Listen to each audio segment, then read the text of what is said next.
Horodčik skrytý medzi Frušku horu z jednoho i nemírnym Dunajom z druhého boku, hoď jak je dneška oddelený od centroch hlavných zbúvaňoch, dakedy bol mesto podpisovania veľkých medzinárodných primirioch, hlava cerkvi i kultúry serbského narodu. Najväčší prosperitet rímski Karlovci dožili od štretku 18. po štretok 19. víku.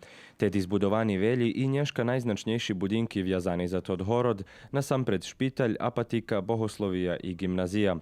Horodčik oddavna poznati po svojich vinicoch i čislených vinarijoh. Vinovu lozu na toti prostori prinjesol ište rímski imperator Marko Aurelije Prob i odtediše karlovatske vino rozšalo po celej Evropi, a nachodzelo še i na carských stoloch u Beču, jak i na ladi Titanic.